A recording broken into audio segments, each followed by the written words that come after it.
Hello friend, જય શ્રી કૃષ્ણ. કેમ છો બધા? મજામાં જશો? આજે આપણે એક નાસ્તાની રેસીપી લઈને આવ્યા છે.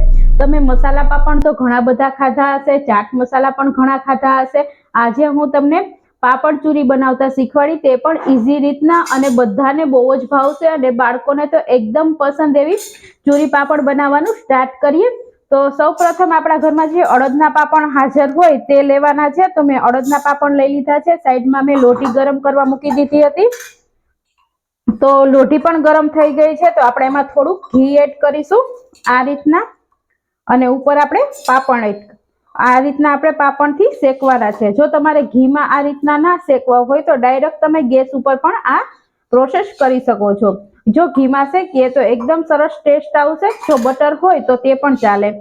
તો આ રીતના આપણે પાપડ શેકી રહીએ, એ રીતના પાપડ શેકવાના છે, જરા પણ કાચો ના રહે તે રીતના આપણે પાપડ શેકી લઈએ.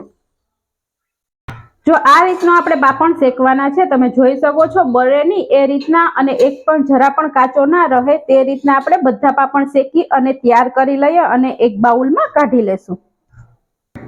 આ રીતના મેં બધા પાપડ શેકી લીધા છે.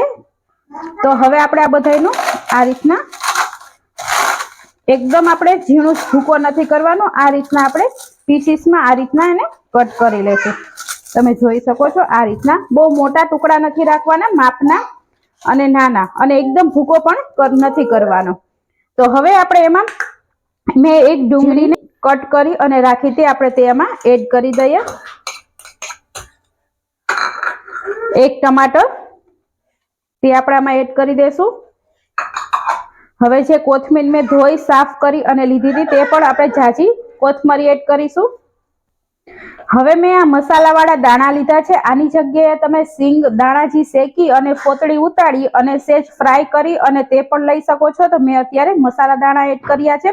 આની જગ્યાએ તમે સિંગ પણ લઈ શકો છો, અને ન ભાવતો હોય તો સ્કીપ પણ કરી શકો છો. હવે આપણે ઝીણી સેવ લીધી છે તે આપણે આમાં એડ કરી દઈએ, અને જો તમે આમાં વધુ વેજીટેબલ એડ કરવા માંગતા હોય તો કરી શકો છો. મેં અત્યારે ડુંગળી અને ટમેટા લીધા છે. આની જગ્યાએ તમે કાકડી, કેપ્સિકમ, મકાઈ બધું બાફી અને લઈ શકો છો.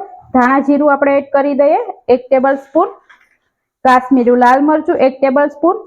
આ જગ્યાએ તમે લીલું મરચું પણ એડ કરી શકો છો. મેં લીલું મરચું એડ નથી કર્યું. ચાટ મસાલો, બાપુડા, નિમક આપણે બધામાં નિમક છે એટલે અત્યારે આપણે થોડું એડ કરીશું, પછી ટેસ્ટ કરી અને વધારાનું એડ કરીશું, અને અડધી ટીસ્પૂન જેટલું લીંબુનો રસ. આ રીતના બધું આપણે મિક્સ કરી લેશું. હવે આ બધા મસાલા આપણે આમાં એડ કરી દીધા છે. હવે એક આપણે ડીશ લઈ લેશું, આ રીતના ઊંધી રાખી અને આ રીતના આપણે એને હલાવી લેશું.